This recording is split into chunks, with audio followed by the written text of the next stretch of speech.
Hello, everybody. Welcome to the Spiritual Sisters podcast. If you're a new listener, you are in for a treat.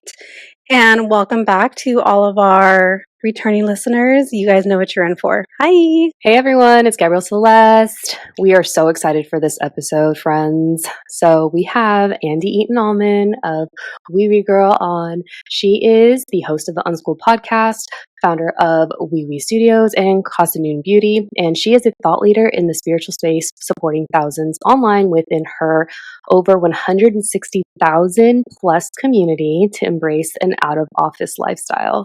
Andi is a former beauty industry executive turned brand expert consultant, speaker, author, and educator whose focus is on scalable strategy, digital trends, authentic marketing, and community using an array of tools including AI, astrology, human design, and Instagram. Andi, welcome to the show. We are so excited to have you. Thanks so much for having me. So much fun to get to be here with you both. Gabs, when you were reading that, I heard some of that in Andi's voice from her podcast, like from her intro. I was like, wait, that's not the voice I usually hear it in. Ta-da! I know. Thank you for being here. So we've been listening to your work for a while. Well, so consuming, I should say, listening via podcast and then following you on Instagram. I messaged you recently and told you that I bought one of your products while I was supposed to be sleeping. And I was like, love it. And also get some sleep, girl. Yeah. But we'll talk about our experiences with that because I went and did a big Instagram haul pretty quickly after that. So we'll talk about that soon. Yeah, we're so happy to have you here. So, Andi, we like to start off by asking our guests a series of questions, and we always just get so much from those questions. So, we're excited to hear what your answers are. And we like to start off by asking what your big three in astrology are.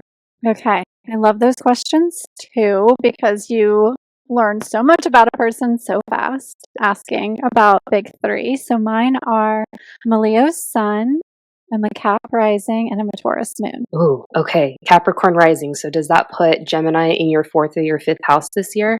That puts Gemini in my fourth house this year. Yes. Fourth house. Okay. Correct. Yes. Okay. Love that. Wait, I just need to interject real quick. For those of you that have called us out lately, we love our Leo ladies. It's just the Leo men. We have gotten called out by one of our lovely Leo ladies, and we're like, no, it's just the men. So we love the Leo ladies. I just had to throw that out there because we have a Leo lady here. Mm-hmm. And we're very excited. I'm very much a Leo lady, and I'm like I am the quintessential Leo sun.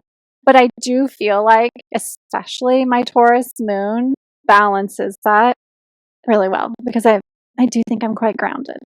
And then, I've got that Cap rising energy. So that's a whole other conversation. So totally. Yeah. Taurus does so well the moon does so well in Taurus, I should say. It's its favorite sign to be in. So I love that. And it actually shows so much in your aesthetic and the work that you put out. So, and I can't wait to speak to that. But also, what is your human design makeup? Okay. So my human design, I'm a 1-3 Manny Gen with sacral authority. Like Nichole? Isn't it exhausting being a Manny Gen? I tell this to all the Manny Gens. It is so much work. It is so exhausting. I struggle. Yeah. Well, when people talk about work-life balance, they didn't mean that for us because that's that just is not a thing for us. It doesn't mean we should be working all the time. It just means like we are literally lit up to do our thing all the time. And if we're having fun doing it, then we don't know how to turn that off. Yeah. It's for real. Yeah. And when we're not lit up, ooh. Yeah. Yeah. When we're not lit up, then that's like crash and burn. Yeah. Immediately. Yeah. Totally. For sure. Mm-hmm. So, what are some of the podcasts that you are listening to at this time? Ooh, should we look at my phone and I can just like tell you what they are? This is so fun. As a Manny Gen, she probably has like 40, just like me. I know. I'm like, do you want to go through the really big list of podcasts? Okay. We do. Okay. So I'm just going to like read right through the list because I think that's fine. Okay. as a woman in business, these I think make good sense. And then as a spiritual girly, there's like a whole different tier. Okay. So Female Founder World is one that I listen to. The Startup Ideas podcast, which I really love. Los Angeles, beauty lover over here, so I listen to Los Angeles. I love Rick Rubin's podcast. How do you say the word? Tetragrammaton? I think that's what it's called, but it's Rick Rubin's podcast. And the Being Method podcast. Love that one. I listen to a Substack podcast. I'm like going through my whole list called How to Be a Woman on the Internet. I think that also fits the work that I do really nicely. And then I love the Human Design podcast with Emma Dunwoody. That's on my like more spiritual side. And what else? What's another one on here that I am listening to a lot? I feel like that's like the main ones that I put on pretty frequently. It's a good list. Yeah, I was thinking, that's the second time I've heard about the Rick Rubin podcast. So I feel like I have to check that out since that's the second mention of it. Yeah, it's long. Like these are not edited episodes at all. They're very lengthy, but he has people on like the episode I had pulled up most recently was Stephen Pressfield, who wrote the book, The War of Art. He also wrote like The Legend of Bagger Vance, but he's got so many incredible ideas about creativity and art. And Rick Rubin, I feel like a lot of folks know who Rick Rubin is now, but I think Rick Rubin's like having a moment, and these are not necessarily new episodes. He's been doing this for a long time. He's a music producer first, but he just put out a book called The Creative Act that's really great. So he's got all sorts of interesting creatives on his show, and I find just his approach and his thinking to be really interesting. So it's a good one. Yeah. I would totally check it out. So with your background and just knowing the wonderful people that you've worked with and the business that you have created, if you could work with anyone in the world as your client, living or dead, who would it be and why? Anyone in the world as my client, living or dead. The first thing that came to my mind was like so controversial. It's like, should I even be going there? Okay, yes. So I'm going to go there. I feel like I would love. I'm not a religious person, but I would love to work with Mary Magdalene. I just think she was like such a. Okay, let me work my way into like the why here. Mm-hmm. Not like back my way out of the why, but like work my way into the why. So I'm like about to talk religion on your show, and I had no intention of doing this. Okay. So I really think that Jesus was an incredible yogi. I think like when we look at like the history of yogis on this planet, there were these people that had really magical gifts and could do things that the average human being could not do. I'm not saying he was a god or not a god. I'm not commenting on that part. But I think that he was very much like one of these magical human beings, and probably a lot of these stories that are written in the Bible are probably very true.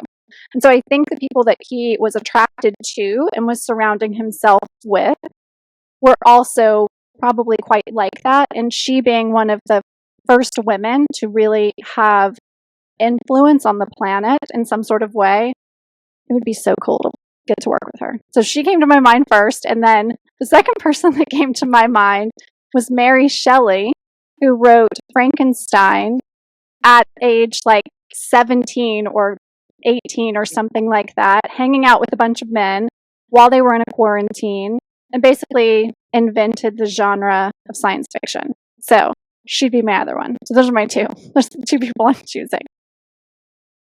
When we are done, I'm going to send you a reel that I sent to my husband last week, and it was this reel what was it? It was like if Jesus were a hipster, and they had like different parts. So when he said like a yogi, I was like, oh my gosh, she needs to see these reels. He was like a hot yogi. It's probably true. And if there were influencers then, like he would have had the most followers on the internet. But there wasn't an internet, so instead everybody wrote books about him, and he has the most followers in a very different way. Oh, I love those answers. So good. I know our audience will appreciate that because we had a guest on. She's one of our good friends, and she had mentioned Mary Magdalene. I think Nichole even spoke to Mary Magdalene in the episode with her. So love that. I love that. Yeah. Yeah, people listening are either like, okay, I'm here for this episode now, or this girl is totally whack, and I'm like turning this off. I think they're gonna love you. And other question: what concert for any artist, living or dead, would you attend if you had the chance? I mean, I've attended this concert before, but I would go again, and you're going to be like, oh, I wouldn't have guessed that about you. But my answer is very much. I have two. Can I give two? Yeah. Okay. So my living person is Kendrick Lamar, and I went to Kendrick's show last year, and it was like the best. I'm like such a huge fan, and with this whole Drake Kendrick thing that just went down, I was like Team Kendrick all the way. So Kendrick Lamar, and then my other one would be Prince. I would want to go to a Prince show. I would come with you to both of those, but especially so to Prince. Yeah. Yes. Someone else has said Prince. Yeah. Right? Thinking that. Was it Maria? Someone else said Prince. Yeah. Yeah. It's a popular answer. Yeah. I mean, it's for a very good reason. Actually, last night, my husband and I, we were like, okay, we were like watching, what were we watching? We were watching this new show on Netflix. We love the sports shows on Netflix. So we were watching this new one called Sprint. It's about the sprinters, and it's like a really nice one leading up to the Olympics. And then somehow, I have no idea how we got there, but we went from like, okay, we need to go to bed. We watched an episode of the show Sprint. And then we pulled up on YouTube Prince performances from the 80s, specifically Purple Rain. And we watched like 5 different Prince performances of Purple Rain. And then all of a sudden it was like midnight. We were like, we have to go to bed. What is wrong with us? But how can you not want to just watch Prince? He's so good. Totally. I love that. So I actually had a bonus question. I didn't tell Nichole about it, but I was like, oh, it just feels very pertinent for just observing your work and, where I identify you as a thought leader in this space. And so for me, I would like to know what or whose thought leader content are you consuming at this time? Yeah. Okay. So there's a couple people that I really like. It's changed so much now that I am creating a brand, a beauty brand. But I would say Jacqueline Johnson, who's the founder of Create Cultivate, is one of them. I think she's got really interesting ideas, and she's an angel investor, owns several companies, is invested in a lot of companies, but does so like in this really, really beautiful, feminine, energetic sort of way. And she's really in a space that like not a lot of women are in. So I think that that's really interesting. So I'm really into her stuff. And then there was a guy that was on my podcast earlier this year. His name is Zach Kravitz. And he's also my coach. So I'm consuming his stuff, but I also work with him. So, and to like give credit to where credit is due. I feel like Nicole's very familiar with Zach's work by way of his association with Catherine Zinkina. Yeah, she was his coach at one point, and I think they're great friends too. Yeah, so I'm super into Zach's stuff. Yeah. He does a lot of work around like rebranding your life and how to adopt really, really impactful habits in your life, like across your life. So big fan of his. We're also interviewing tomorrow Marley Rose Harris, who has been on your podcast, who also works with Catherine Zinkina. I think Catherine's her coach. So yeah. Look at it's just a sweet little circle. It is. World. It's a very small little little community. Yeah. So we like to ask our guests how they got into this work and share a little bit about the backstory and really just go from there. So would you be so kind as to share how you got into this spiritual space as a entrepreneur that is leading the way for very many? Yeah, absolutely. It's as a manifesting generator, it's always interesting to think about like what was my very non-linear path into all the different things. But the reality, I think, for me was that in my corporate career, I was working in the beauty world for a very long time. I was a sales executive for the brand Aveda, and then also worked in their operations, education, marketing. Like, I spent a lot of time with that brand. One of the cool things about that brand is, especially like kind of back in the day, I left the company 10 years ago and I still do some consulting, but it was very much one of the first clean beauty brands.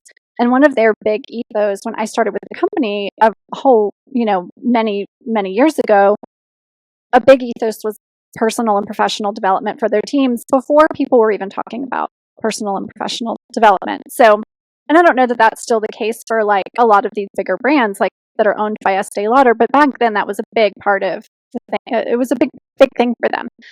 So I was finding myself as I was growing with that company and becoming an executive at a pretty young age, being given opportunities to go into really interesting personal development spaces. And then that inevitably opened a lot of doors for me, just giving myself more opportunities to connect deeper to who I truly am. And I think when we're doing that type of work, we start to find our way into a deeper spiritual connection pretty naturally. I don't have like a story of having a moment of like, okay, it was like dark night of the soul and everything shifted. I didn't have that experience. It was more of a remembering. It was more of a recognizing the spirit, just the spiritual kid I had been and how connected I was to a world outside of myself as a kid. And I think, so many of us lose that as we're getting programmed through school and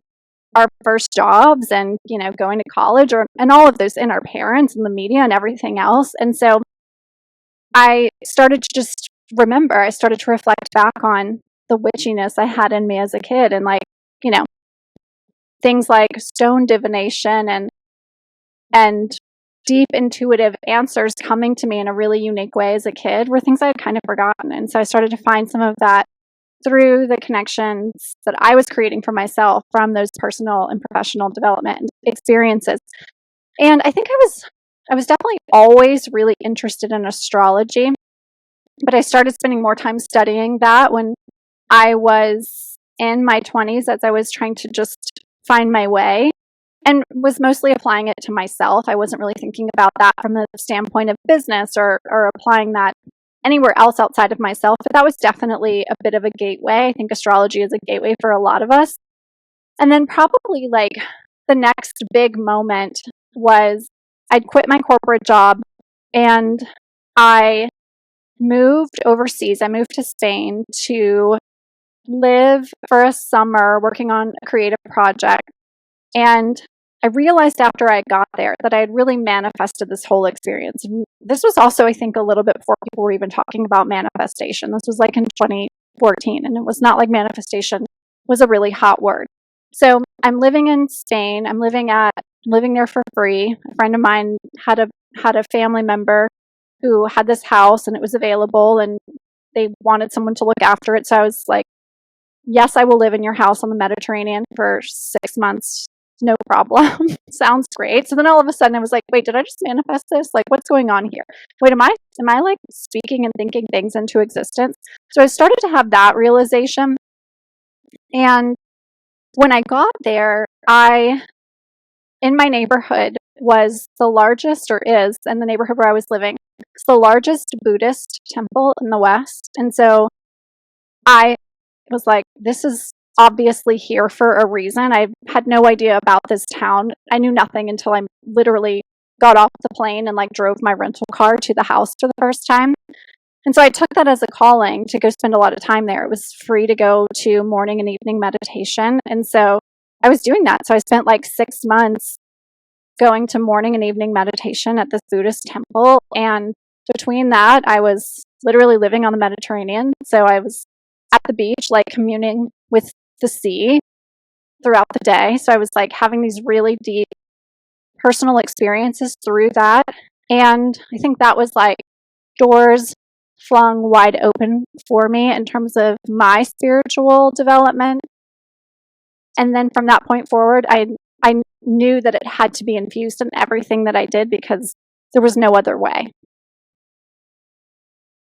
Yeah, that's very ahead of what I guess, the time and the way in which it looks now in 2024. So I really feel like a lot of leaders in the space had that awakening around that period of time. Yeah. So they could go first and like create all the wonderful businesses that they have. And I really want to get into that for, talking about your multiple businesses, the books, the blogs, the podcasts, all the things. But yeah, it's always like, it's interesting how it's like an experience that really kind of opens the door as a catalyst in its own way to bring you into this world. Yeah, it's so true. Yeah, and I was looking around and I was like, who else is up to what I'm up to? And I was like, nobody's really talking about this stuff. And I had started my blog, so that was 2014. I had started my blog in 2012. So my blog was 2 years old at that point. I wasn't monetizing it. It hadn't even occurred to me to monetize it. It was literally just, basically a journal. I could have told you every single person who would have read it on any given day, because it was like that few readers. It was like, I know every person who reads this thing.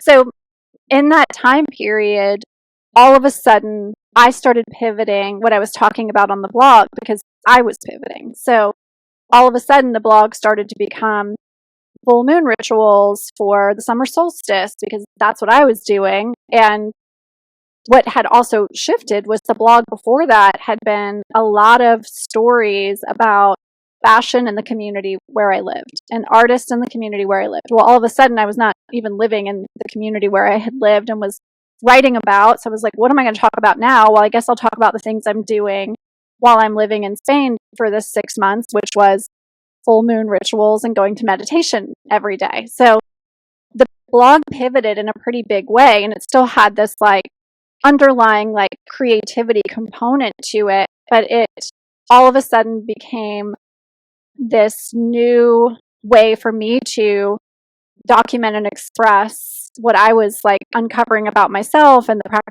practices that I was doing.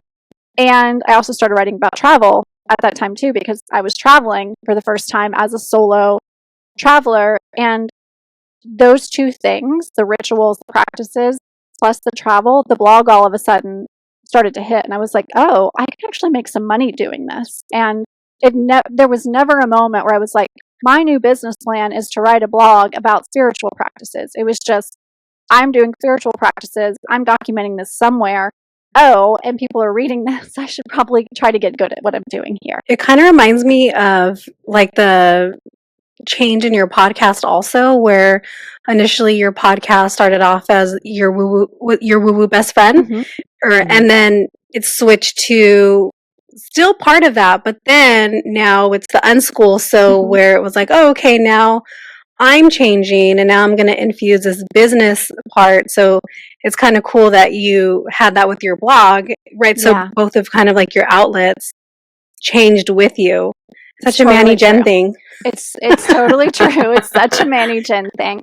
And I think like what I noticed in both cases was that I was having this like feeling of I'm keeping something from my people by not talking about this. And in the case of like writing about my full moon rituals, for example, I would have friends come and visit me where I was living, and I would be like, oh, we're going to go down to the seaside and we're going to do this ritual together because it's the new moon. And they were like, this is so great. Do you have like this written down anywhere so I can do this when I go home? And I was like, no, it's just kind of like things I've put together that I find to be really helpful for me.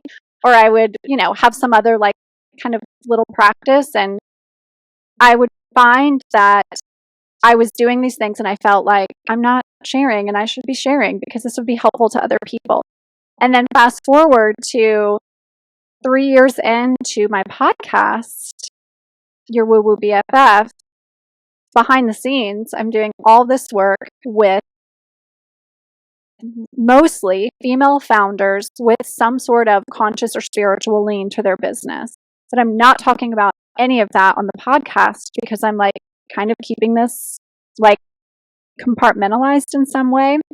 And it felt like I can't not bring this onto the podcast because I was having this like I am gatekeeping all this stuff that I'm sharing with women in my community that are in my paid community. I'm not sharing any of that on the podcast. And I think the other big thing that was going on is I started the podcast in the middle of the pandemic.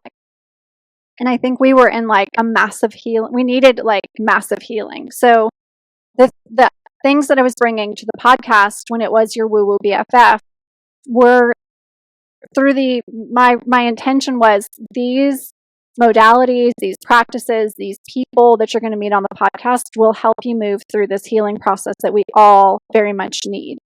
And in 2024, I was finding in my own community, there was this like pretty massive level up going on where it's like, of course, we're always still moving through some sort of healing. That is just the truth of what it is to be human. But at the same time, that isn't our identity. And we're also doing other things. We're also creating businesses. We're also artists. We're also creatives. No matter what we're doing, creativity is infused into our lives. And digital media and social media is a part of our lives. So it only made sense to bring that to the podcast at that point in time. Nichole, do you have a question? I was going to say, I think it's so fascinating how it's almost kind of like your movement, Smart Girls Don't Gatekeep, came to you in those earlier years. So like in 2020 to up till now. And that, I feel like, I mean, that's when I found you. I feel like I found you maybe at the end of like August, September of last year, I would say.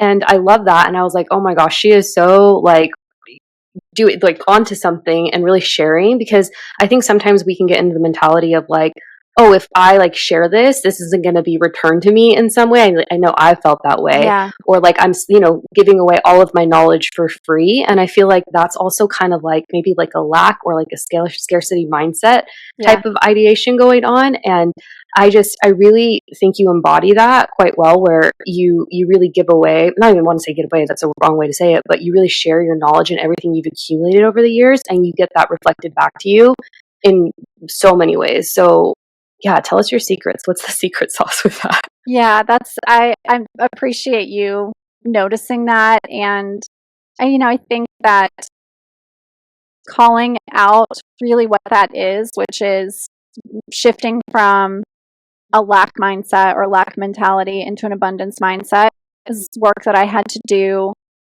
as I was building a business. And, I'm somebody who did not come from a lot. And I remember doing my full moon rituals for years. And like one of the things that when I would do like a fire or a release ritual, like a burning or a release or something like that, I would always be releasing this idea that you had to come from money in order to make money. Because I was like very ingrained in me growing up that like you don't make money unless you come from money. And I think my parents would say things like that, like, well, we're always going to be this type of family because we don't come from money. And that's like, okay, and we're going to be happy and fine, but like, that's it. So I did a lot of work of like releasing this idea that you have to come from abundance in order to have abundance. And so when I think about the no gatekeeping piece and like really starting to call that out, that what I call my like community mantra or identity architecture of no gatekeeping smart girls, what I noticed was the more that I stepped into abundance, the more that I practiced giving my learned ideas and my best practices to other women, the better things got in my life. I mean, that meant, more sales, more community, more acknowledgement, more support, more cheerleaders, more friends, like all of the things that you want when you're building a business became more abundant when I was willing to share more. And so I think that secret sauce is what you called out, that's living in abundance and practicing that as a core part of how I show up every day and what I know to be true about the world, that there is enough for all of us and there's more than enough for all of us. And no matter what category you're talking about, that's true. So I think that's got a lot to do with it. I was listening to a podcast yesterday. Are you familiar with James Wedmore? Oh, yeah. Okay, so I was listening to him. He was on the Manifestation Babe podcast recently. And she kind of asked a similar question. Excuse me. She kind of asked a similar question as far as how do you know how much to kind of, give away on your podcast versus your programs. And one of the things that they spoke about was you're giving the what and the why. And then like, in the podcast or on social media, and you give away the how in the kind of like the paid course, right? Mm-hmm. So he was saying like, I don't feel like I'm kind of the same thing, right? Where you don't need to gatekeep or hold on to these because you're still giving a lot with the what Mm-hmm. and the why. And just that little how piece is really the only part that I guess is, and it's not even gate kept. It's just like, well, you want that piece, come join me over here. So I thought that was kind of an interesting way of looking at it when I heard that yesterday. Yeah, I think that's really, really right. And what I think about for myself and what I remind the women in my community is what people are also paying for is it's the how, but it's more so the how to implement. Because I can tell you, like, if you want to come and learn how to create a content strategy and build a course plan and then an email series that's going to sell the thing, I can tell you the how. I can tell you right now exactly how to do it. And you will go and have some success. But the reality is, for you to implement it in a way that's going to get you really big success, you got to be in my world in order to do that. And I know that. So I even think about, especially as a manifesting generator, that sharing a little bit of how is also going to get more of my people into my world from a paid perspective, because they're going to go and get some results with the little bit of how that I give you on the podcast or on social or in my newsletter or on my blog. So you're getting some movement right away just from hanging out with my free stuff. So you start to think about, okay, well, what would it be like if I actually, if I paid her to help me with implementation? So I think about implementation is something that people will pay for because they need help with that part. And then the other thing, and I talk about this in my community all the time too, is the curation is the other thing that people will pay for, because you can find anything on the internet these days. It's not like if I tell you I'm going to teach you how to create a course and then an email funnel and a social plan around it, and you're going to pay me for that, you could just as easily go Google and watch YouTubes and get the best content in the world there, and you don't need me to help you do that. What you're paying me for is that I've curated a very specific way of doing this, and I've pulled together the best tools for people like us. And so you're like, well, I'll pay her because she's already gone and done all the research and she's looked at every webinar about this and she knows, she's tested it. So I'm going to pay for that curation. So when I have women that I work with saying like, well, she's already doing it, or that's already out there, or, who am I to try and put this thing together when it's like already presented in a million other ways? Remember, your people are going to pay for your implementation and your curation. And that's what really makes us all uniquely different. I think that's so beautifully said. And I very much feel like with the information that you share on Instagram and the freebies and even like your workshops, which are so well done. I love attending your workshops. Even the most recent one that you just did, I got so much out of it. And I almost have to go back and like take detailed notes. And I'm like, oh, like you're a 1-3. And I feel like for me, the way that I've interpreted or observed the 1-3s, it's like the researcher, and they love like doing like the studying that goes into it. And I feel like that really just translates beautifully into the work that you put out. And I think that also just speaks to your success. I selfishly was curious, where's your Mercury in your natal birth chart in astrology? My Mercury is in Gemini. In Gemini, okay. Yeah. So Jupiter's about to come conjunct to it if it hasn't already, right? So that's so interesting. Do you, another selfish question, is there any particular podcast you would like to go on? Like, we like to manifest around here and just pitch that out and put that into the universe. So I'm like, oh, that's like a communications, that's like some type of broadcast. So yeah, if you want to manifest into the world, which podcast you could see yourself or would like to be on? Do I want to go on?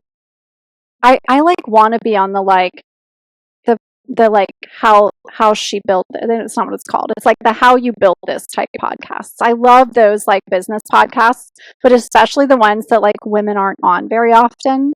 So that would be one that I would like to go on, where it's like, how did you build this company? How did you build this brand?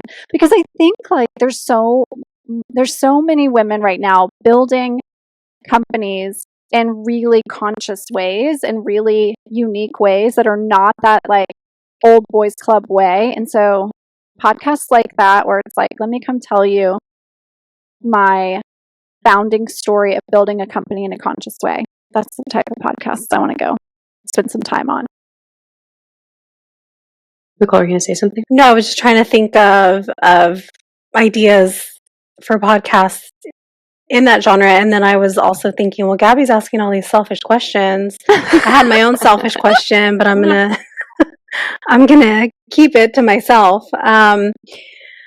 So I kind of wonder, how did you decide, and maybe you didn't even decide it, because I think for us, it's just kind of, we come into certain ideas and things just kind of feel right. So your business style is very different because you are infusing human design and really working with, this is your type and this is how you should be doing things. And even with social media strategy and content, as a projector, you should do this. As a generator, you should do that. And everybody's is very different. So I kind of wonder, is it something that one day you were like, oh, I should do this? Or were you already kind of doing it without realizing you were doing it? Kind of like with everything else, it sounds like in your life, where it's just very natural. I think in this particular case, I was struggling. And so I had to do this, like, okay, let's do a hard reset. What do I know to be the tools in my life that work in my life in all the other ways? So I was thinking about human design as one of those tools. So I've started studying human design in 2017. When I first started studying it, it was very much just for like my energetics and my relationship with my husband, who is then my boyfriend. Like, we're really different. We process things in really different ways. He's a 6'2" projector. I'm a 1-3 manifesting generator. When I first started studying human design, I did not know what any of that meant. I just knew that he moved through the world in a really different way than I did. And was like, this would be interesting to better understand like how the two of us best relate. So when I first started doing that work, I had not even considered how I would apply human design to my business. And then as I got deeper into human design, I was taking readers courses. And one of the things I was doing after that, which I think a lot of people do after they go through trainings like, astrology reading or human design reading, is I was offering readings. And so I was doing human design readings. I was calling them soul strategy readings. And I was doing this combination of human design and North Node astrology as a reading. And most of the people coming in wanted to talk about their businesses or their art. That was who I was attracting, women who were artists and wanted to talk about how to use human design and astrology to get their art out there in the world, or to tap deeper into their creativity, or same conversation, but around their business. So that was coming up a lot, and I was noticing how using the themes that I was uncovering in people's charts could really make a difference for them around how they marketed themselves. But I was not necessarily really applying that to social media in any capacity. I wasn't even thinking about that. Selfishly, I was going through this like frustration around how to best use social media. I had grown a following pretty quickly when Instagram first started, when it was like photos and like pretty pictures, because I was traveling a lot. So people were like, oh, she's like got these really nice solo travel pictures of like really places that are really like spiritual and great for women.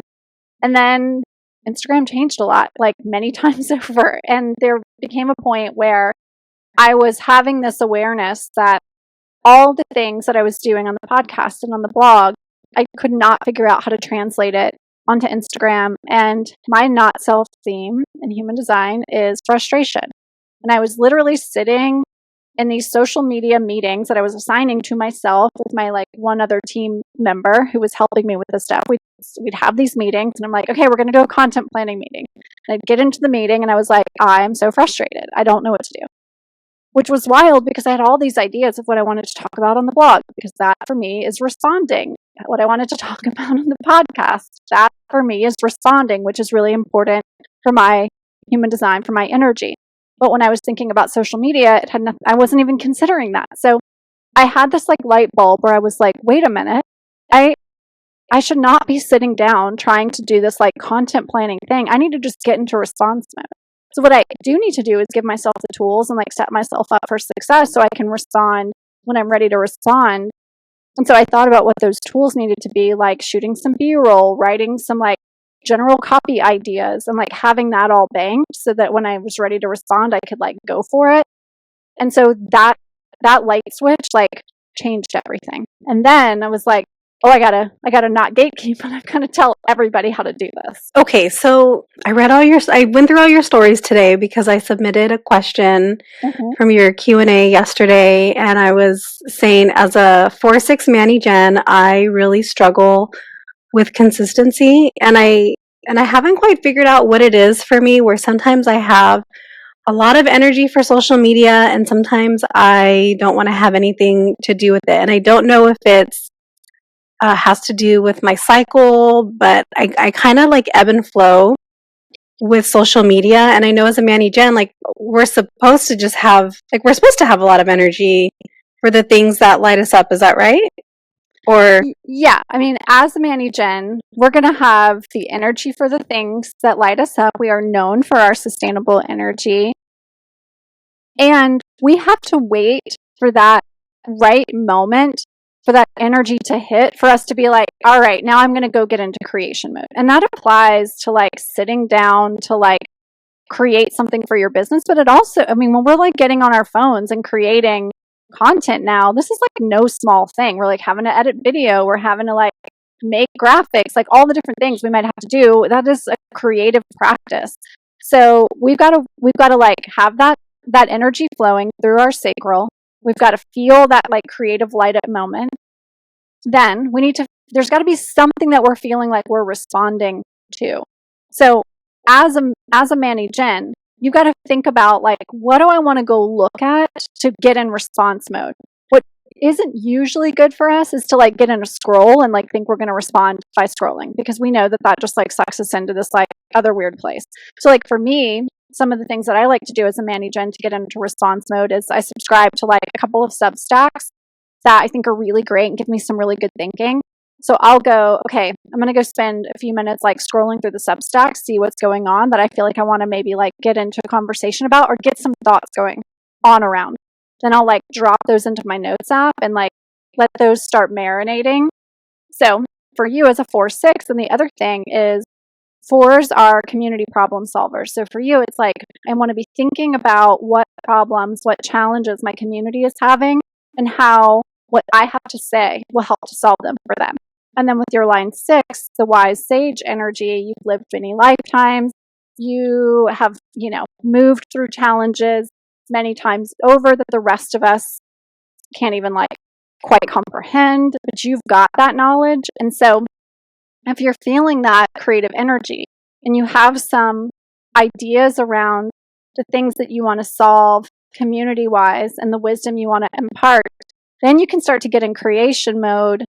But you got to like decide like what are your set of tools that you want already set up, so when it's time to create, you're ready to go. And like for me, that is, I need to have a bank of videos and a bank of photos that I can just go pull from when I want to start creating. And I've got to have those like general subject ideas that I want to write, that I want to be prompted with to start writing. And if I don't have those and it's just blank page and like, I'm going to like have to go film something right now, it's not going to happen. Like just zero potential for that to happen. Yeah, it's so much work, but work that I avoid actively. Yeah. So see what things like, see which of the, like that set of tools, if you like had those ready to go, would you feel okay? Like if, like, let's just pretend you're like, I would really love to like write for my community, but I don't, how do I do that on Instagram? So maybe it's like you bank some carousel slides that you can like go pop on and like write what you want to say, and you start creating really great carousels with the written words that you are, the things that you're thinking about that would solve challenges for your community through the wisdom that you have. Maybe it's something like that. Like that would be something that could work. Or it's like you bank some videos and you're just literally writing on screen over really beautiful videos that you've banked. But it becomes a little bit easier when you've got those tools already like filed away. So that kind of got me thinking of your Instagram to income course that I mentioned earlier. And I went through, and I want you to kind of share what it is, but I went through a couple of them, and I have my worksheet right here. So I was doing that the other night, and then I was like, oh, okay, like this is making more sense to me. And yeah, I wrote, I have all kinds of notes. Like I was in it. And I also went and like kind of purged my Instagram page, which I was kind of struggling with the idea of doing that for a while. And just, it was like midnight one night. And I said, you know what? Like none of this is like me anymore, and it's fine. And I'm ready to kind of restart. So I was really excited because that kind of got me going. And now I need to go into the 7-day plan.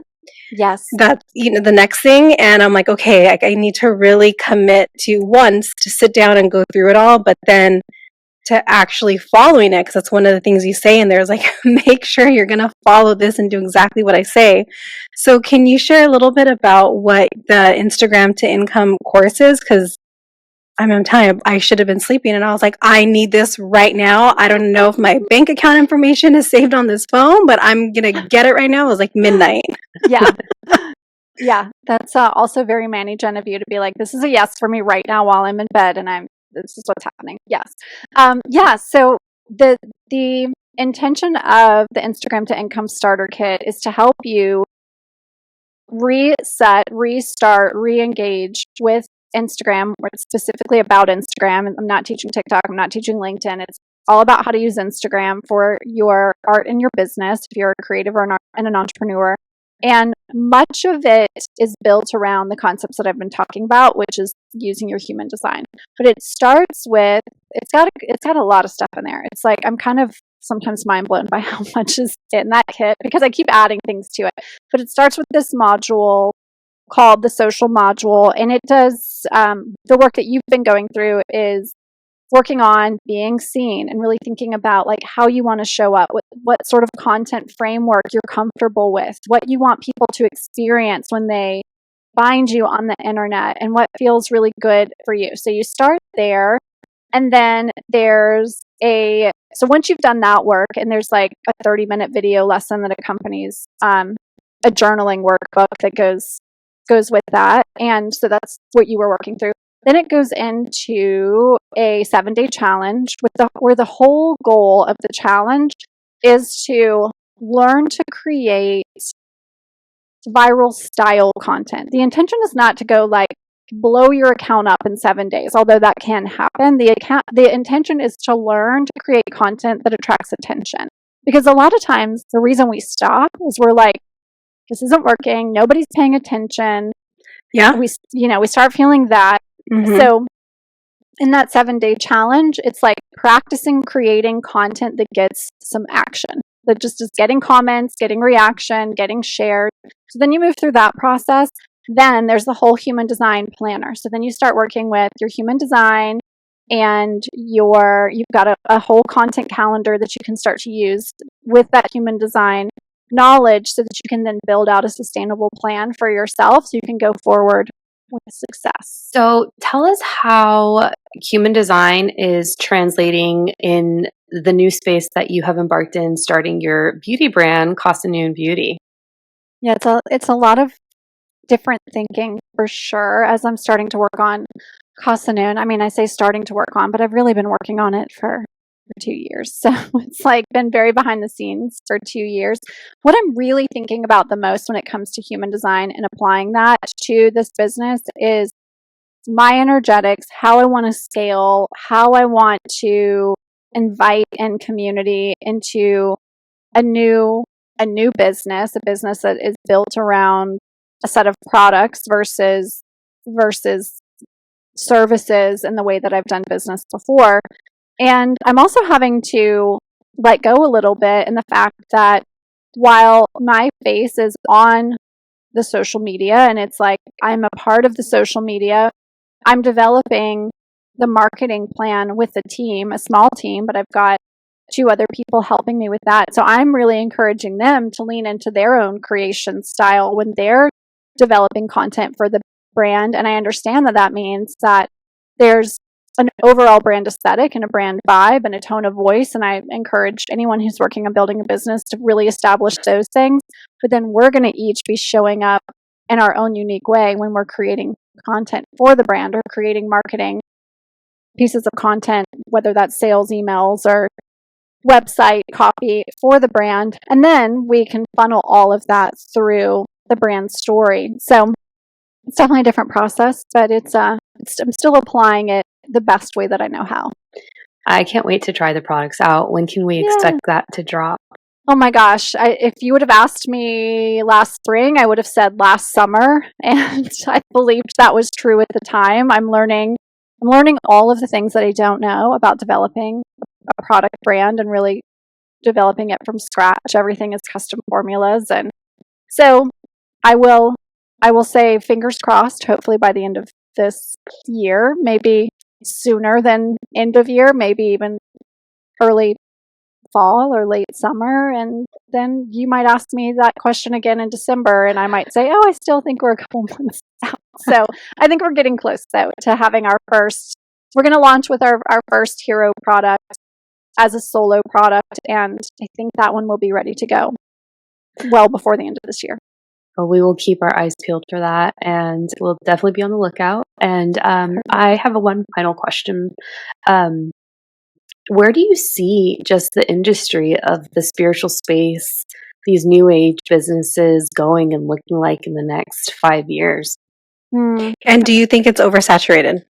Yeah. I mean, I think we could have an entire podcast just on that question. Part 2. We'll come back. Yeah. We could talk about that for another hour. I think that